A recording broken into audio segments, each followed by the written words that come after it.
Assim diz a palavra de Deus. Então Deus falou todas estas palavras. Eu sou o Senhor seu Deus, que o tirei da terra do Egito, da casa da servidão. Não tenha outros deuses diante de mim. Versículo 4. Não faça para você imagem de escultura, nem semelhança alguma do que há em cima do céu, nem embaixo na terra, nem nas águas debaixo da terra.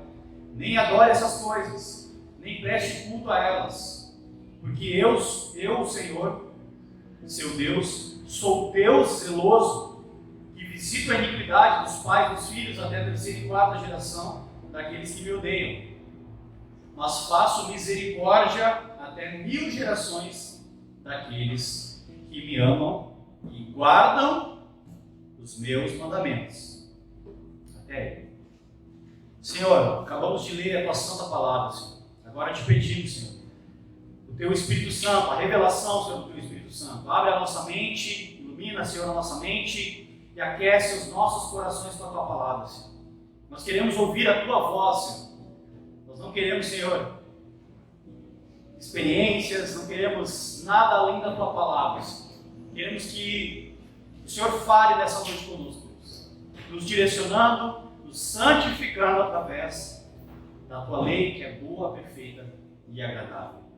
Assim nós oramos, em nome de Jesus. Amém. Amém. Amém? Amém.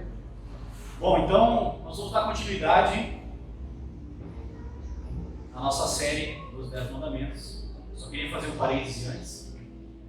Eu sei, eu não esqueci, que amanhã é dia das mães. E a gente não, no final a gente tem um momento para celebrar a vida das mães, a gente tem uma lembrancinha para as mães, mas o culto, ele é para Deus. Nós viemos aqui para cultuar a Deus. Então nós vamos ouvir a palavra de Deus, por isso que eu até confesso para os irmãos que eu fiquei tentado a fazer uma palavra especial para as mães. Só para seguir o calendário, né? Tá todo mundo falando de Dia das Mães e tal. Mas eu estava orando e Deus falou, não, quero que tu siga, ensine a minha palavra. Então, a gente vai dar continuidade na nossa série dos 10 mandamentos. Hoje nós vamos falar sobre o segundo mandamento, ou sobre a segunda palavra, né? que está ali no versículo 4. Obrigado. Está ali no versículo 4 de Êxodo, capítulo 20. Ela diz, não faça para você imagem de escultura nem semelhança alguma do que há em cima no céu, nem embaixo na terra, nem nas águas debaixo da terra. Não as adore, nem preste culto a elas, porque eu sou o Senhor, seu Deus, sou zeloso, que visito a iniquidade dos pais e dos filhos até a terceira e quarta geração, até 1000 gerações, mas faço minha misericórdia até 1000 gerações daqueles que me amam e guardam os meus mandamentos.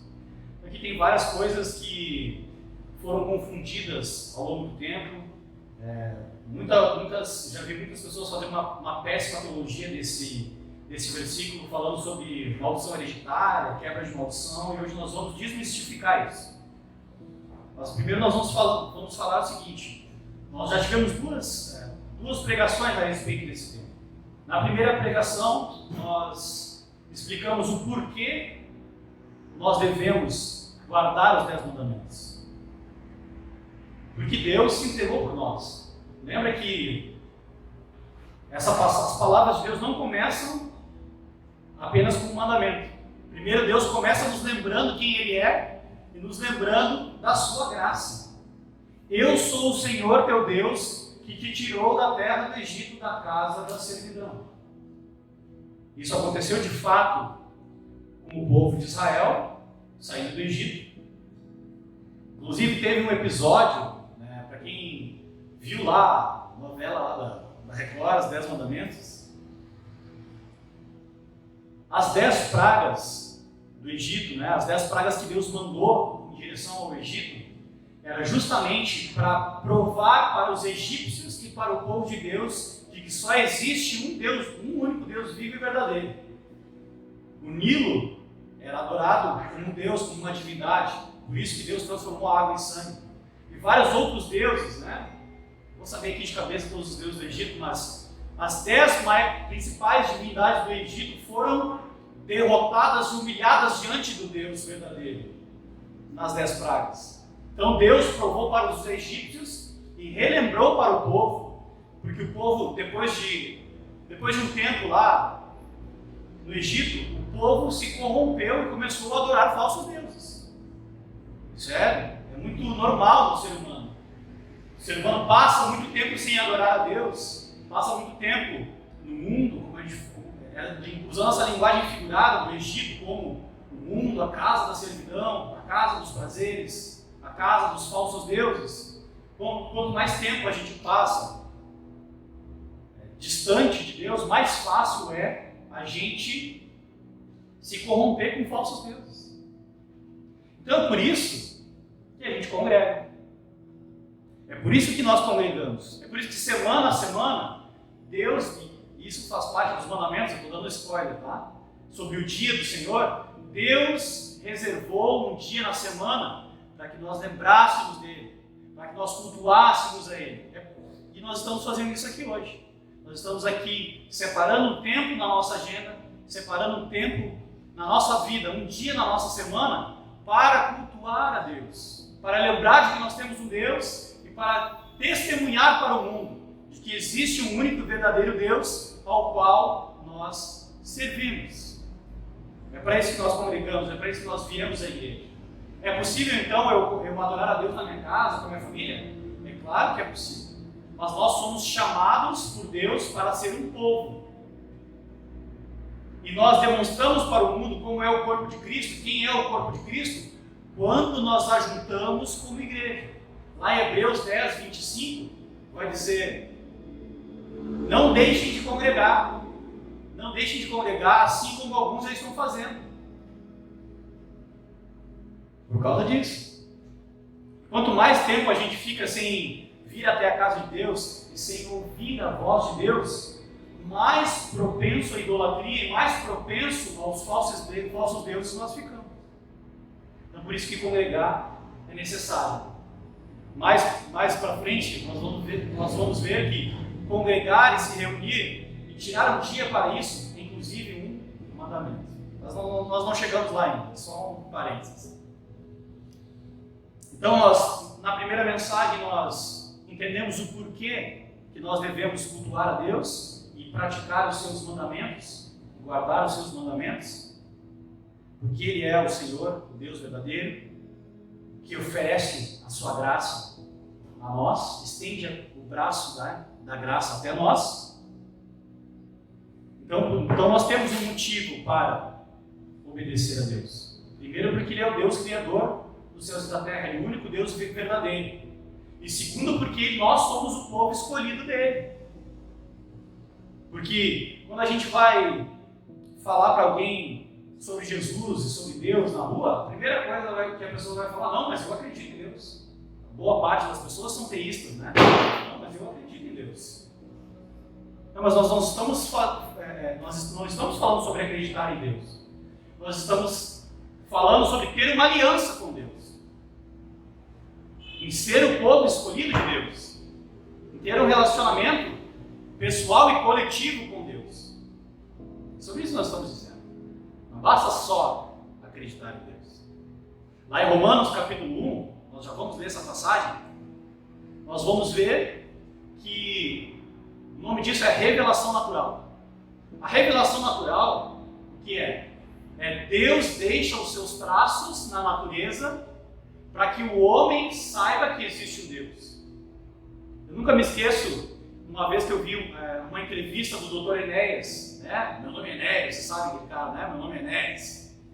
E ele era um médico cardiologista, formado em não sei quantas faculdades e tal, ele era alguém muito inteligente, estudado. Perguntaram para ele, no programa Livre, do Serginho Groisman lá, na época do programa Livre, quem é que tinha nascido nessa época, eu não sei.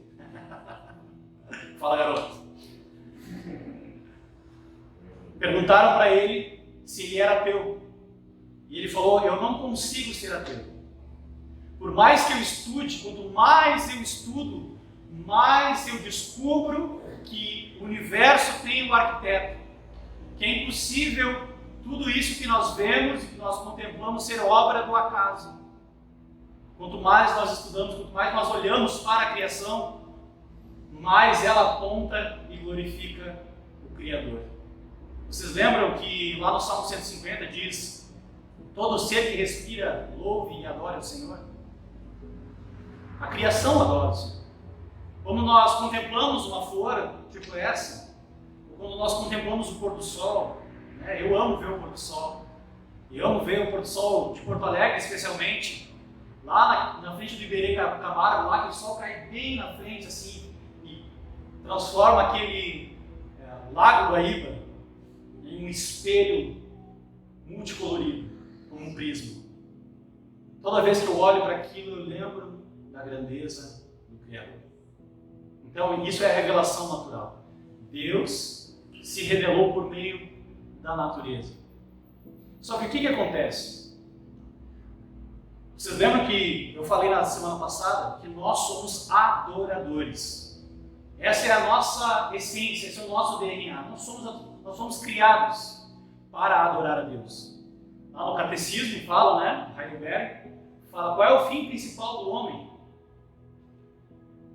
Adorar a Deus e gozá-lo eternamente. Essa é a razão, esse é o sentido da vida para quem acredita em Deus. Depois eu falei sobre Jesus, que Jesus faz isso desde a eternidade. Quando ele veio para a Terra, ele também fez isso com a vida dele. Então eu queria abrir com vocês agora lá em Romanos capítulo 1.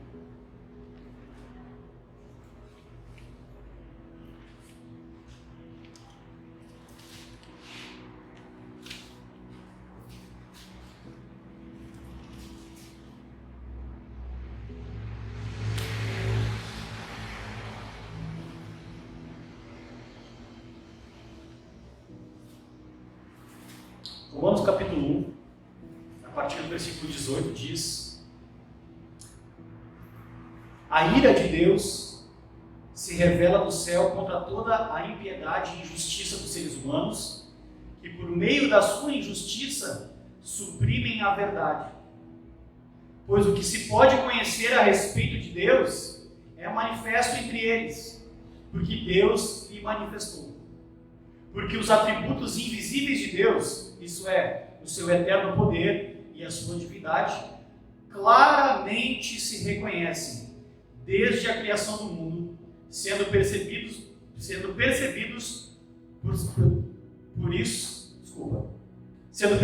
por meio das coisas que Deus fez. Por isso, os seres humanos são indesculpáveis.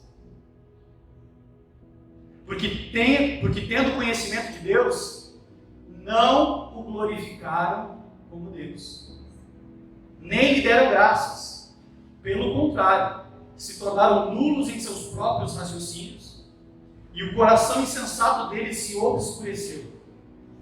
Dizendo que eram sábios, se tornaram tolos, e trocaram a glória do Deus incorruptível por imagens semelhantes ao ser humano corruptível, às aves, aos quadrúpedes e aos répteis.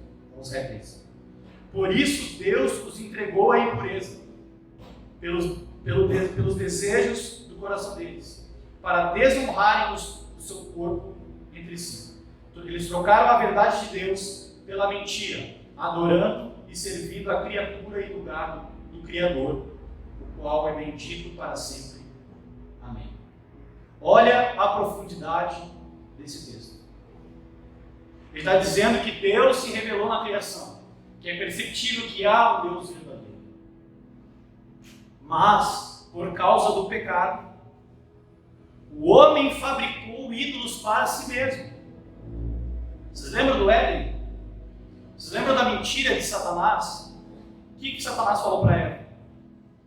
Se você comer esse fruto, você vai ser igual a Deus. Se você comer esse fruto, você vai ser como Deus. Você vai ser uma deusa. Você vai ser o seu próprio Deus. Você vai ter poder igual a Deus, conhecimento igual a Deus. Você vai ser o seu próprio Deus. Então, o pecado em si não era apenas a desobediência de ter comido um fruto que Deus proibiu, mas sim ter o mesmo desejo que Satanás quis, né? Que Satanás teve, que era ser igual a Deus. Então os homens se tornaram seus próprios deuses. Na sua sabedoria se tornaram com a mente fechada, obscureceram sua mente, endureceram seu coração e se voltaram para si mesmos. Então olha que interessante. A gente tem a tendência de olhar para os 10 mandamentos como um fardo, como algo chato. Aliás, o ser humano odeia regras. O ser humano odeia regras. Mas o ser humano não vive sem elas. O ser humano não vive sem leis. Não vive sem leis. Sem as leis da natureza. Não existe trânsito sem as leis de trânsito. Não existe como viver num país sem uma constituição, sem leis. Porque senão seria uma terra de ninguém. Cada um seria o seu Deus e cada um tentaria suprimir o outro. Né? Tentaria matar o outro e subjugar o outro. Seria uma catástrofe. Então, para isso que existem as leis. Voltando para a lei de Deus, para que existe a lei de Deus? Para que a gente possa viver de acordo como Deus planejou a nossa vida. A lei de Deus é boa, é perfeita. Só que nós, por sermos pecadores, por sermos rebeldes em relação a Deus, quando fala sobre lei, para nós já endurece o coração. Esse é o sentimento que nós temos. Isso só, os mandamentos são o raio-x da nossa morte espiritual. O que é a morte espiritual? É a nossa rebeldia contra Deus. Nós estamos suprimindo a verdade, como diz Romanos 1, ou seja, nós estamos negando a verdade de Deus, nós estamos negando que Deus é verdadeiro e que Ele é o Criador e que Ele é quem pode estabelecer leis e criando as nossas próprias leis. Ficou claro para vocês? Só para a gente poder avançar? Então as leis de Deus, elas nos protegem. Se nós formos analisar o contrato, estou olhando para o Rodrigo aqui, eu estou pensando, da gente elaborando o estatuto da igreja, o negócio. Essa lei de Deus nos protege o homem, protege a propriedade privada do homem. Né? Os outros mandamentos falam não cobiçarás, não matarás, está preservando a dignidade do ser humano, está preservando, não cobiçarás, está preservando a propriedade do ser humano. Então essas leis servem também para nos proteger. Agora voltando para a primeira tábua da lei, que fala a respeito do nosso relacionamento vertical, as duas tábuas da lei, elas nos mostram como nós temos que viver a vida vertical e a vida horizontal. Os 4 primeiros mandamentos vão estabelecer e vão reger o nosso relacionamento com o próprio Deus. Nosso relacionamento com o próprio Deus. Então, a primeira expressão prova por que nós temos que adorar Deus. A segunda, qual é o Deus verdadeiro que nós temos que adorar. E esse segundo mandamento, no versículo 4, ele vai estabelecer como nós temos que adorar. Quando fala assim, como nós temos que adorar, eu não sei qual é a experiência religiosa de vocês. Eu sou um reformado novato, então eu estou aprendendo muita coisa que eu não sabia, porque falaram muitas coisas, me ensinaram muitas coisas erradas ao longo da minha jornada na fé. Eu precisei ler a Bíblia e falar, não, isso aqui peraí, não está batendo. Não está batendo. Então eu queria trabalhar com vocês nessa noite o como nós devemos adorar a Deus. Eu falei no início que tudo que nós fazemos aqui é pensado. As músicas que nós cantamos são pensadas. O salmo que é lido no início é pensado. A forma como nós cultuamos, ela é pensada. Ela não é uma expressão livre na nossa bagunça espiritual. Eu queria falar sobre liturgia. Eu vou dar um exemplo bem básico para vocês. Não sei se vocês já foram em alguma Assembleia de Deus. Foram em alguma Assembleia de Deus? Se vocês forem em alguma Assembleia de Deus, e o nome disso é liturgia cultural. O que é liturgia cultural? É o que as pessoas geralmente fazem no culto. Numa Assembleia de Deus, isso não é uma regra, mas é algo que as pessoas comumente fazem. Se você chegar numa Assembleia de Deus, vai ter lá os bancos e tal, você vai ver que a irmãzinha do coque, o irmão vai vir de terno e gravata, e ele vai se ajoelhar e vai orar aos Jesus. Isso é liturgia cultural. É de praxe. É normal isso. Primeiro que ele viu todo mundo fazer. Provavelmente ensinaram para ele que isso é o que deve se fazer ao entrar na casa de Deus. Correto? Ensinaram isso para ele.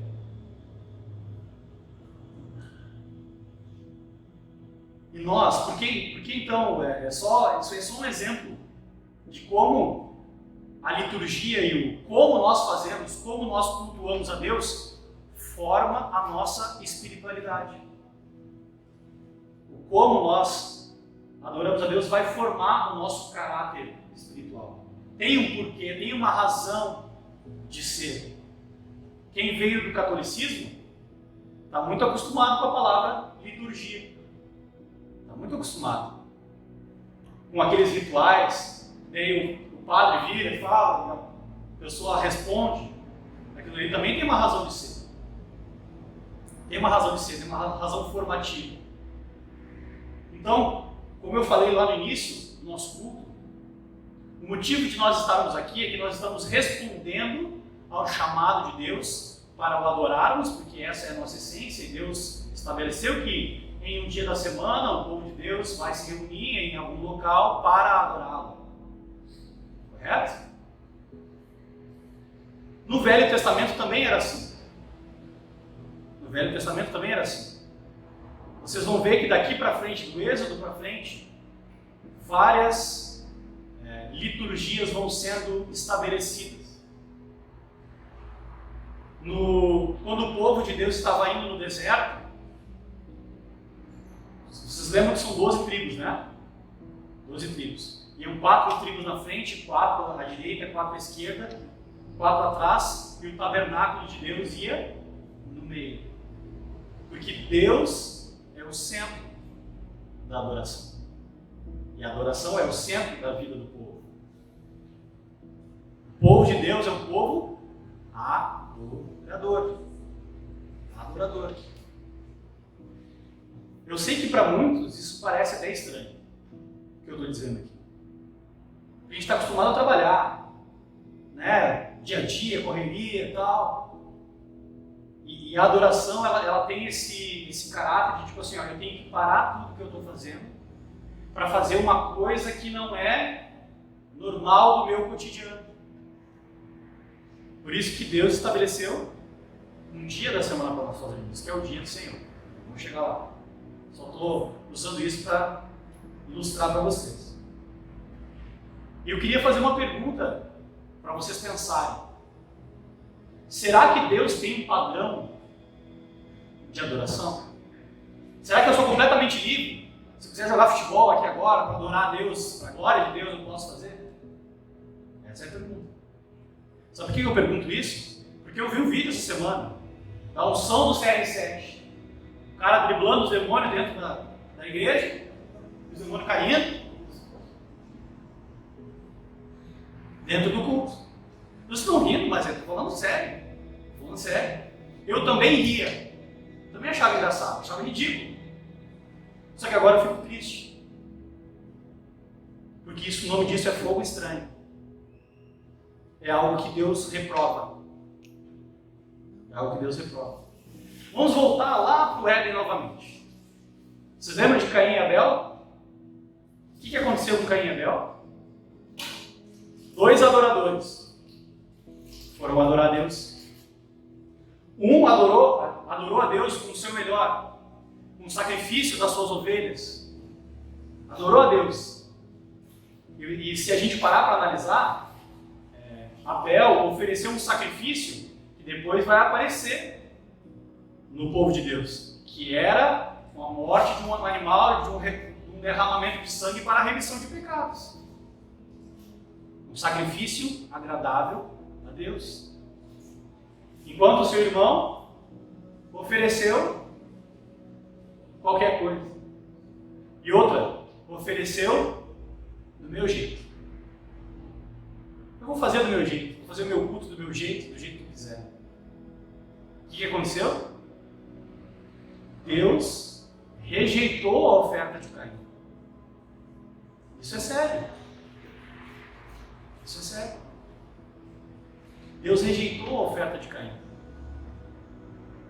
E pior, Deus exortou Caim. Falou, ó, tua oferta é ruim. E agora tu está com raiva do teu irmão. O que tu tem que fazer é se arrepender. E o que aconteceu?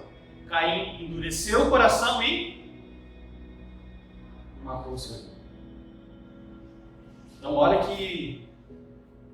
E a gente vai vendo várias vezes esse padrão do que não fazer na Bíblia. Eu vou ter que recorrer aqui minha colinha, que eu me esqueci o nome dos abençoados aqui. Ó. Nadab e Abiú. Sabe quem é Nadab e Abiú? Eles eram levitas também, que levaram fogo estranho, fizeram um sacrifício desagradável a Deus, abominável a Deus. Sabe o que aconteceu com eles? Foram fulminados. Fogo estranho.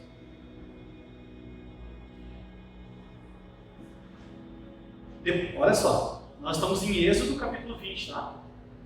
Do capítulo 20 de Êxodo até o capítulo 32, 12 capítulos para frente. No capítulo 20 tem os 10 mandamentos, e depois, na sequência, tem todas as leis civis e as leis cerimoniais que o povo deveria observar. Eu me lembro de cabeça, acho que eram 618, se não me engano.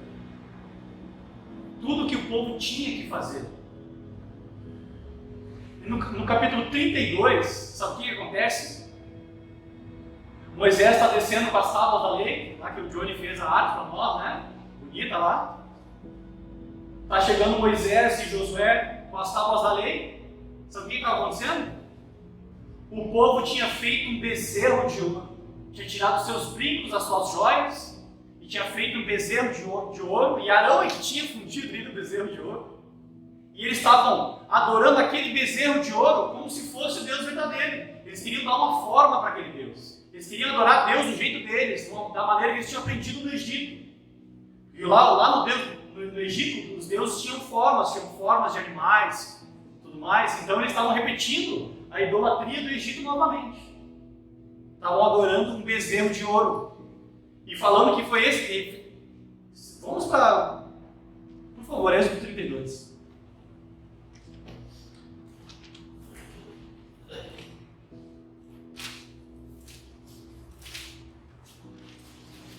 Olha que absurdo.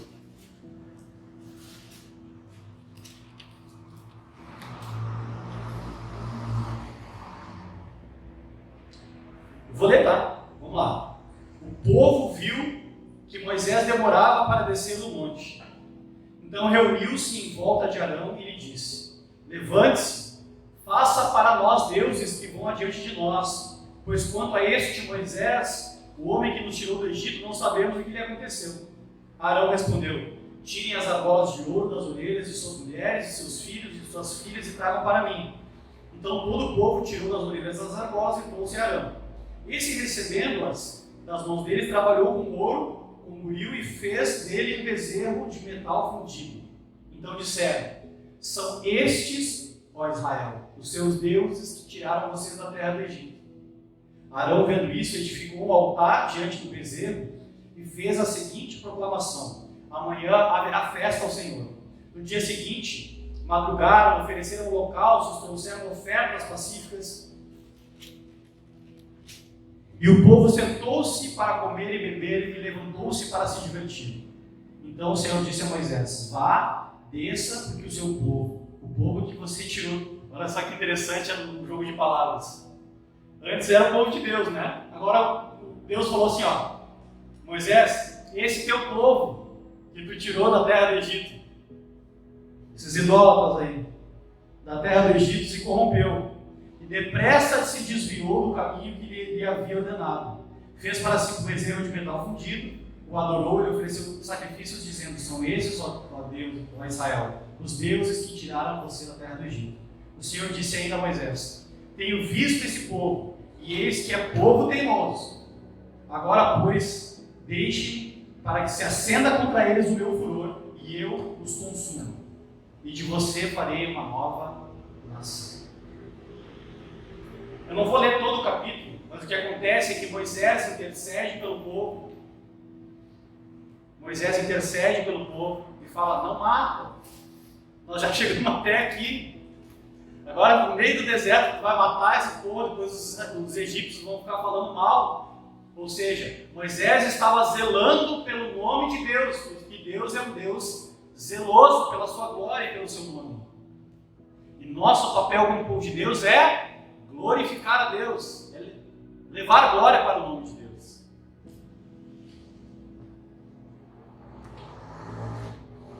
Tenho visto que este é povo teimoso. Então, olha, aqui eu estava lendo um comentário de Êxodo e o comentarista falou algo interessante, que é como se Deus tivesse blefado para ver o que Moisés ia fazer. Falou assim: Moisés, eu vou exterminar com esse povo agora. E aí Moisés intercede pelo povo. E para que isso acontece? Por que isso acontece? Porque mais uma vez Deus revela o seu caráter misericordioso. Deus tem misericórdia do povo mais uma vez. Ô povinho, né? Eu não sei vocês, mas quando eu leio a narrativa, eu tenho uma raiva do povo. Só que eu lembro que o meu coração é igualzinho. Que eu sou esse povo. O meu coração também é duro. O meu coração também é tendencioso à idolatria. É só eu não orar 2, 3 dias que a minha mente fervilha de pecado. É só eu não buscar Deus, eu não ir 2 semanas na igreja, que eu já não quero ir nunca mais. Então, por que Deus estabelece as suas leis, os seus mandamentos para nós? Justamente para nos preservar, porque isso é bom para nós. Deus não estabelece apenas o porquê nós devemos adorá-lo, Ele revela que Ele é o único e verdadeiro Deus e que nós temos que adorá-lo, e Ele também exige que nós o adoremos da forma que o agrada, para que o nosso coração não caia em idolatria. Deus está nos livrando. Essa lei é como um cinto de segurança, é como um paraquedas. Essa é uma segurança para nós, de que nós estamos fazendo aquilo que é agradável aos olhos de Deus. Então olha que maravilha, Deus está nos livrando de fazer fogo estranho e acumular ira sobre nós. Mas como nós podemos pensar numa aplicação para hoje? Eu sei que você não vai fazer um bezerro de ouro e vai ficar dando volta lá e acender uma fogueira na sua casa. Eu espero de todo o meu coração que não. Tem uma história rápida, que inclusive está na Bíblia, que fala, olha como acontece a idolatria. Agora eu não me lembro de cabeça onde está, mas eu lembrei. Tem um homem, ele vai e ele corta a lenha. Ele corta a lenha porque ele está com frio, e ele coloca, faz ali a sua fogueira, esquenta os pezinhos no inverno, se esquenta, se aquece, aí ele mata um animal e ele faz um assadinho, e ele começa a sentir prazer através do fogo. O fogo aquece, o fogo cozinha, o fogo alimenta. Sabe o que ele faz? Ele passa a caminhar em volta da fogueira e adorar. Isso é fazer deuses para si. Como isso acontece nos nossos dias? Vamos para a parte prática. Vocês entenderam até aqui que eu quis demonstrar para vocês? Primeiro, é que Deus estabeleceu, ele se revelou a sua graça, revelou a sua identidade, né? Que eu sou o único Deus vivo e verdadeiro, provou isso para o povo, provou isso para nós através de Jesus, que é a imagem visível do Deus invisível, provou isso para nós que Ele é o único Deus verdadeiro, é por isso que nós estamos aqui, é por isso que nós adoramos a Ele, mas Ele está mostrando para nós que existe também uma forma certa de adorar a Deus, que isso nos protege de nós não cairmos na idolatria. Sabe qual é a forma de idolatria hoje? Vou apontar uma para a gente começar. É o cristianismo à la carte. É eu inventar da minha cabecinha um Deus que é menor, um Jesus que é menor que esse revelado na palavra. É um Deus que eu adoro do meu jeito, é um Deus que eu adoro onde eu quiser, é um Deus que eu adoro da forma que eu quiser. Eu reduzi Deus, eu fiz um ídolo chamado Jesus com J minúsculo. E meus amados, muitas pessoas hoje em dia têm adorado um falso Jesus aqui dentro da igreja. Ela vem na igreja quando quer, quando está afim, ela faz só o que ela quer, do jeito que ela quer, não baseado na palavra, não em obediência à palavra de Deus. Eu faço só o que eu quero para o meu Jesus. Idolatria. Você está adorando dentro da própria casa de Deus, no meio do povo de Deus, adorando um Jesus falso, um Deus falso. Porque no fundo, esse Jesus é o reflexo da sua imagem, da sua semelhança. Porque é só aquilo que eu acredito, a forma como eu entendo, a forma como eu quero, como eu gosto. Tanto que no final do culto a gente fala assim, hoje o culto estava bom, como se o culto fosse para nós. O culto não é para nós, irmãos. O culto é para Deus. Ele tem que achar bom. Ele tem que achar bom. A gente até pode comentar. Olha, hoje estava especial. Mas o culto é para Deus. Nós viemos aqui não para ser crítico de culto. Nós viemos aqui para oferecer um culto a Deus. Ninguém veio aqui para assistir um culto. Se você veio para assistir um culto, do sábado que vem você tem uma nova oportunidade de vir aqui oferecer um culto a Deus. Nós somos chamados a oferecer um culto a Deus. Amém? Amém. Então, quando nós saímos da nossa casa com o nosso coração disposto a oferecer um culto a Deus, não tem culto ruim. Nós achamos o culto ruim quando nós estamos esperando que o culto nos agrade. De vez cheio de expectativa. Tem que ser assim, tem que tocar a música que eu gosto, tem que me emocionar na hora do louvor. Tem que dar um... Se eu não me arrepiar, o culto não estava bom para mim. O culto não é bom para nós. O culto tem que ser bom para... E agora eu volto lá no início, no lance da liturgia. Vocês já pararam para reparar? Já pararam para perceber o tipo de música que a gente canta? Às vezes dá umas tretas no grupo do louvor para decidir as músicas. Porque muitas vezes a gente quer tocar as músicas que a gente gosta, a gente prefere. Não a música que vai ajudar o povo a adorar a Deus, que vai refletir a glória de Deus. Então cada música, irmãos, que a gente está tocando aqui, a gente canta aqui, é para exaltar o nome de Deus. Vocês pararam para perceber a letra? Você já viu que a gente não toca Sabor de Mel aqui? Sabe por quê? Porque Sabor de Mel é uma música para o homem. Quem me viu passar na prova e não me ajudou, tem sabor de mel. A minha vitória hoje tem sabor de mel. Antropocêntrico. É o homem no centro. O homem no centro. Vingança pura. Por isso que a gente não toca essa música aqui. E nós cantamos músicas que exaltam o nome de Deus. Nós cantamos para Deus. Nome sobre todo nome é o nome de Jesus. Ele é exaltado nos céus. Que Ele cresça e que eu diminua. Vocês entenderam? Não é por acaso. Isso é um culto bíblico. Isso é um culto que aponta para a glória de Deus. Sabe por quê? Sabe o que aconteceu? O movimento evangélico começou a crescer, começou a querer atrair muitas pessoas, mas começou a negar princípios da palavra de Deus para encher a igreja. Então as igrejas evangélicas começaram a fazer de tudo para que a igreja esteja cheia, para que seja super agradável para as pessoas voltem.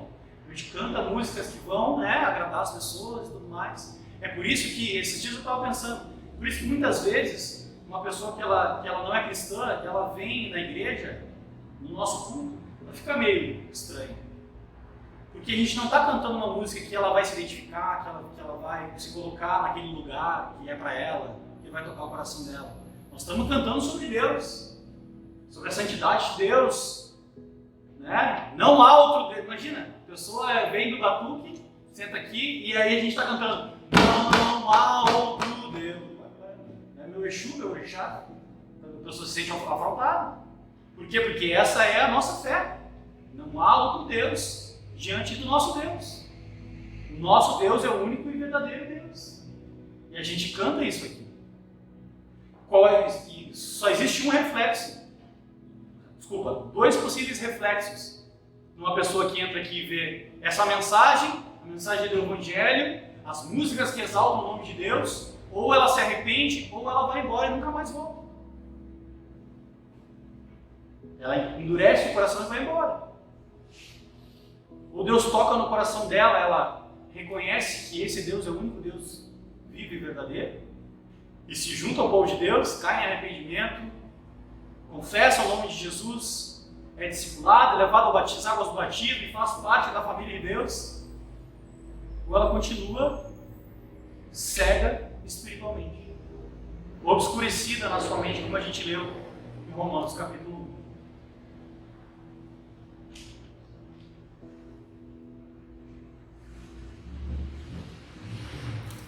Voltando então, para finalizar. Então o homem fabricou para si ídolos, ou se colocou como um Deus, como ídolo. Fez deuses, embaixo na terra, no céu. Olha, imagine essa cena. Tá Moisés descendo com a tábua da lei, assim, não façam para si ídolos, nem semelhança alguma do que é em cima no céu, nem embaixo na terra. Tá Moisés descendo com a tábua da lei aqui, no mandamento escrito está o bezerro de ouro, está todo mundo rodeando e adorando o bezerro de ouro. Meu Deus! Está tudo errado, os caras estão loucos, está tudo errado. Se vocês lerem o capítulo 32, eu não vou dar muito spoiler, tá? Acontecem várias coisas terríveis ali naquele capítulo. Uma delas é que Moisés moe o tal do bezerro, esfarela o bezerro, coloca na água e faz o povo tomar aquele bezerro. Isso é uma das coisas que acontece. Para provar para o povo que aquele Deus não é o Deus. Porque o bezerro não se defendeu. Se o bezerro fosse Deus, ele se defendia e fulminava Moisés. Como ele é um Deus falso, ele se esfarelou. Então só existe um Deus verdadeiro. E esse mandamento nos mostra isso. Quem é o Deus que nós devemos adorar, como nós devemos adorar a Deus. Não adore essas coisas, nem preste culto a elas, porque eu sou o Senhor, seu Deus.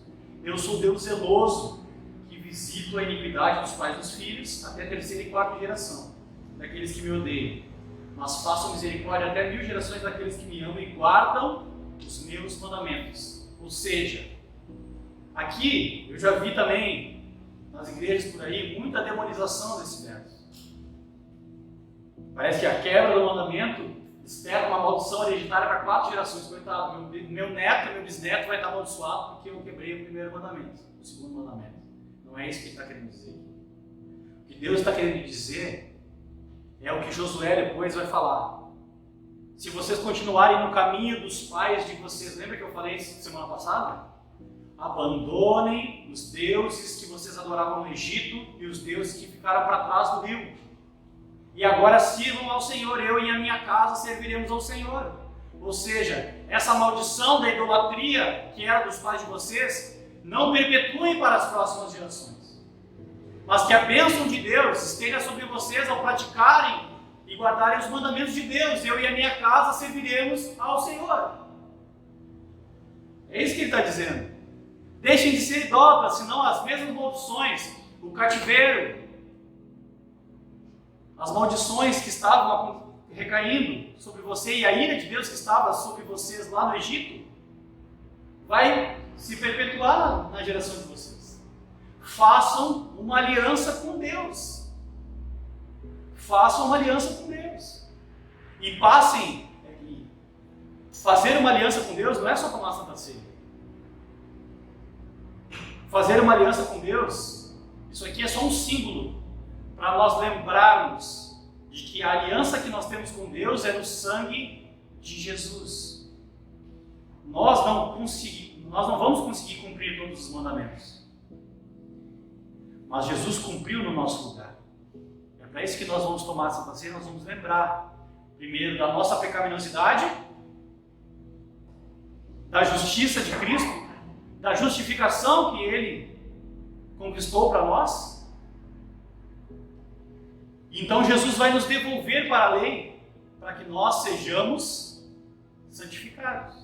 Nós vamos guardar o mandamento, não para ser salvos, nós vamos guardar os mandamentos em gratidão à salvação que já nos foi dada em Cristo. Então é por isso que nós vamos adorar a Deus, por esse motivo que nós vamos adorar o único Deus vivo e verdadeiro, é por esse motivo que nós vamos adorar o único Deus vivo e verdadeiro da maneira que o único Deus vivo e verdadeiro deseja ser adorado, que é na pessoa de Jesus. A Santa Ceia é esse memorial, é a adoração,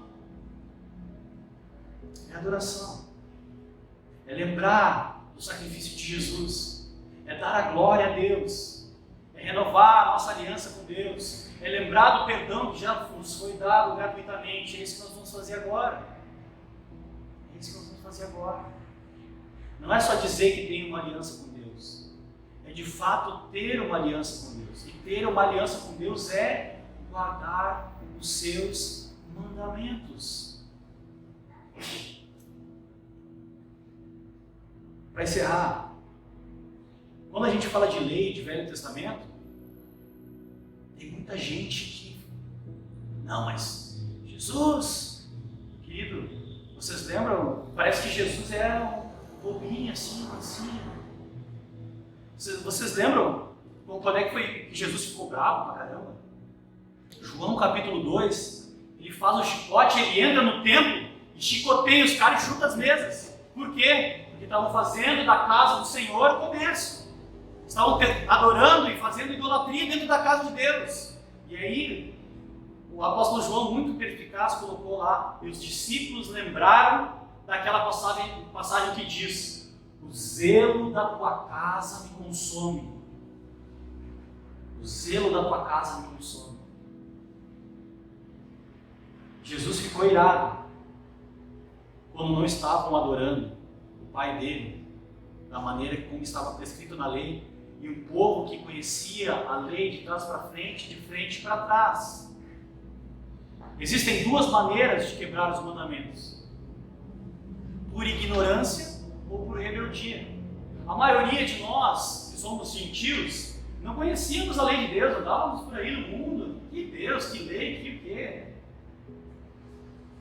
Mas agora nós sabemos que existe um único e verdadeiro Deus, que nos escolheu, que deu seu Filho para nos resgatar do cativeiro do pecado, Egito, cativeiro do pecado. Deu o seu Filho para nós, nos libertou desse cativeiro, e agora nós devemos viver de modo digno do Evangelho, como o apóstolo Paulo diz lá em Filipenses. Nós devemos viver de modo digno desse Evangelho, dessa mensagem, em adoração a esse Deus. Porque Jesus vivia assim. Vocês lembram daquilo que Jesus fala também? Aquele que me ama, guarda os meus mandamentos. Mas a gente quer amar Jesus de outro jeito. A gente quer jogar futebol para Jesus, a gente quer fazer outras coisas para Jesus. Mas Deus, fique bem claro, Deus, e essa palavra de Deus, essa palavra de hoje representa isso. Deus quer que você aprenda isso nessa noite. Deus deseja ser adorado da forma como Jesus falou. Foi Jesus que falou. Aquele que me ama, guarda os meus mandamentos. O Pai que me ama o amará, e eu também vou amar ele. Quer ser amado por Jesus? Já foi amado lá na cruz. Quer continuar sendo amado por Jesus? Guarde os mandamentos. Não idolatre a sua forma de culto. Não idolatre aquilo que você acha, que você pensa a respeito de Deus. Deus se revelou através da sua palavra. E ela é a autoridade final a respeito de Deus. Não o que eu acho, não o que você acha, o que qualquer um acha, o que o Caio Fábio acha, o que a Jenny acha, o que outros pregadores por aí acham. É o que Deus acha, o que Deus revela sobre si mesmo. Então esse é o Deus que nós viemos adorar aqui hoje. Ele está se revelando mais uma vez para nós, para nos salvar da idolatria, para nos salvar de adorar deuses falsos e ser consumidos. A lei é boa, a lei nos preserva, a lei nos salva. Cristo não veio revogar a lei, ele veio cumprir a lei. Ele veio nos mostrar como se pratica a lei. Ele veio praticar a lei em nosso lugar. Então, porque ele praticou no nosso lugar e nos salvou, nós devemos seguir os seus passos. O que é ser cristão? É seguir os passos de Cristo. Correto? É ser um pequeno Cristo na Terra. Como é que é um pequeno Cristo? Eu sei que tem um livro muito famoso que fala, né, o que Jesus faria. A resposta para esse livro é: ele praticaria a lei. Ele guardaria os mandamentos. É isso que Jesus faria. Não é aquilo que você acha, porque esse livro às vezes dá a ideia de que, tipo assim, eu posso pensar na minha cabecinha aqui o que Jesus faria naquela situação e eu vou agir dessa maneira. Não. Aquilo que nós devemos fazer. A vontade de Deus para o ser humano está revelada na sua palavra.